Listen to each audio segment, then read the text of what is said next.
ಜೈ Bharat Vande Mataram. America, Iran, Israel ಈ ಮೂರು ದೇಶಗಳ ಯುದ್ಧದಿಂದಾಗಿ ಪ್ರಪಂಚನಾದ್ಯಂತ ತೊಂದರೆಗಳನ್ನು ಕೆಲವೊಂದು ರಾಷ್ಟ್ರಗಳು ಅನುಭವಿಸಬೇಕಾಗುತ್ತದೆ.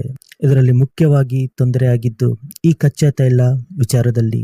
ಇರಾನ್ ಬಳಿ ಇರುವ ಈ ಹಾರ್ಮುಜ್ ಜಲಸಂಧಿಯಲ್ಲಿ ಈ ಕಚ್ಚಾ ತೈಲ ಹಡಗುಗಳು ಸಾಗುತ್ತಿತ್ತು. ಯುದ್ಧ ಶುರುವಾದ ಸಂದರ್ಭಗಳಲ್ಲಿ ಜಲಸಂಧಿಯ ಕೆಳಗಡೆ ಇರಾನ್ ಸ್ಫೋಟಕ ಮೈನ್ಸ್ಗಳನ್ನು ಇಟ್ಟಿದ್ದಾರೆ. ಮತ್ತೊಂದು ಕಡೆ ಅಮೆರಿಕದ ನೌಕಾದಳ ಈ ದಾರಿಯಲ್ಲಿ ಬಂದಿದ್ರೆ ಅವರ ಹಡಗುಗಳನ್ನು ಸ್ಫೋಟಿಸುವುದು ಇರಾನಿನ ಯೋಜನೆಯಾಗಿತ್ತು. ಇದರಿಂದಾಗಿ ಒಂದು ದೊಡ್ಡ ಪ್ರಾಬ್ಲಮ್ ಆಗಿದೆ. ಅದೇನೆಂದರೆ ಇರಾನ್ ತಾನು ಇಟ್ಟಿದ್ದ ಮೈನ್ಸ್ಗಳನ್ನು ಹೊರತೆಗೆಯಲು ಅಮೆರಿಕಗೆ ಸಾಧ್ಯವಾಗುತ್ತಿಲ್ಲ ಅಂತ ಅಮೆರಿಕದ ಅಧಿಕಾರಿಗಳು ತಿಳಿಸಿದ್ದಾರೆ.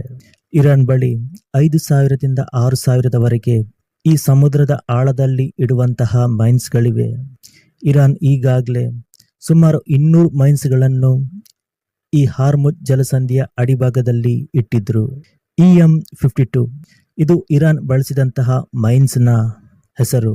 ಇದು ಚೀನಾ ದೇಶ ಕೊಟ್ಟಿರುವಂತಹ ಅಸ್ತ್ರ. ಇಲ್ಲಿ ಕ್ಲಿಯರ್ ಆಗಿ ಗೊತ್ತಾಗುತ್ತೆ ಚೀನಾವು ಕೂಡ ಇರಾನ್ಗೆ ಇಂಡೈರೆಕ್ಟ್ ಆಗಿ ಸಪೋರ್ಟ್ ಮಾಡುತ್ತಿದೆ ಎಂಬುದು. ಇದು ಸಮುದ್ರ ಆಳದಲ್ಲಿ ಇಡುವಂತಹ ಮೈನ್ಸ್. ಇದನ್ನು ಪತ್ತೆ ಹಚ್ಚುವುದು ಕೂಡ ಒಂದು ತುಂಬಾ ಕಷ್ಟದ ಕೆಲಸ.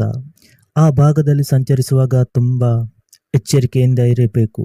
ಹಡಗುಗಳು ಮೈನ್ಸ್ಗೆ ತಾಗಿ ಸ್ಫೋಟಗೊಳ್ಳುವ ಸಾಧ್ಯತೆಯೂ ಕೂಡ ಇದೆ.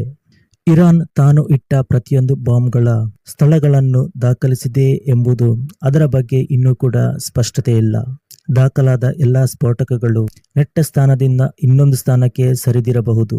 ಕೆಲವೊಂದು ಸ್ಫೋಟಕಗಳು ನೀರಿನಿಂದ ತೇಲಿ ಮತ್ತೊಂದು ಭಾಗಕ್ಕೆ ತಲುಪಿರಬಹುದು. ಇದರಿಂದಾಗಿ ಕಂಡುಹಿಡಿಯಲು ತುಂಬಾ ಕಷ್ಟವಾಗುತ್ತದೆ ಅಂತ ಅಮೆರಿಕ ಹೇಳಿದೆ. ಇರಾನ್ಗೆ ಒಂದು ಹೆದರಿಕೆ ಇತ್ತು. ಅಮೆರಿಕದ ಜಲಾಂತರ್ಗಾಮಿಗಳು ಹಾರ್ಮುಜ್ ಜಲಸಂಧಿ ಮೂಲಕ ಇರಾನ್ ಮೇಲೆ ದಾಳಿ ನಡೆಸಬಹುದು ಎಂಬುದು. ಅದಕ್ಕೆ ಅವರು ಟಕ್ಕರ್ ಕೊಡಲು ಈ ರೀತಿ ಮಾಡಿದ್ರು. ಈಗ ಅದು ಪ್ರಾಬ್ಲಮ್ ಆಗಿ ಹಡಗುಗಳಿಗೆ ಸಂಚಿಕಾರ ಸೃಷ್ಟಿಸಿದೆ. ಈ ಮೈನ್ಸ್ಗಳನ್ನು ಡಿಟೆಕ್ಟ್ ಮಾಡಲು ಕೂಡ ಆಗ್ತಾ ಇಲ್ಲ. ಇದು ಒಂದು ಚಿಂತೆಗೆ ಕಾರಣವಾಗಿರುವಂತದ್ದು. ಅಮೆರಿಕದ ಅಧ್ಯಕ್ಷ ಡೊನಾಲ್ಡ್ ಟ್ರಂಪ್ ಅವರು ಹಾರ್ಮುಜ್ ಜಲಸಂಧಿಯನ್ನು ಓಪನ್ ಮಾಡಲು ಇರಾನ್ ಮೇಲೆ ಒತ್ತಾಯ ಮಾಡುತ್ತಿದ್ದಾರೆ. ಆದರೆ ಅವರ ಮಾತನ್ನು ಇರಾನ್ ಕೇಳುತ್ತಿಲ್ಲ. ಯಾವುದೇ ಕಾರಣಕ್ಕೂ ಈ ಹಾರ್ಮುಜ್ ಜಲಸಂಧಿಯನ್ನು ಓಪನ್ ಮಾಡಲ್ಲ ಅಂತ ಇರಾನ್ ಹೇಳಿದೆ. ಇಲ್ಲಿ ಒತ್ತಡಕ್ಕೆ ಒಳಗಾಗಿದ್ದು ವಿಶ್ವದ ಬಲಿಷ್ಠ ರಾಷ್ಟ್ರ ಅಂತ ಕರೆಸಿಕೊಂಡಿರುವ ಅಮೆರಿಕ.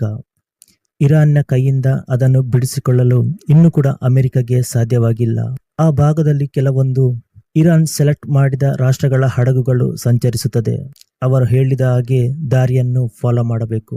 ಎಲ್ಲ ರಾಷ್ಟ್ರದ ಹಡಗುಗಳಿಗೂ ಆ ಭಾಗದಲ್ಲಿ ಸಂಚರಿಸಲು ಇರಾನ್ ಇನ್ನೂ ಕೂಡ ಅನುಮತಿ ಕೊಟ್ಟಿಲ್ಲ.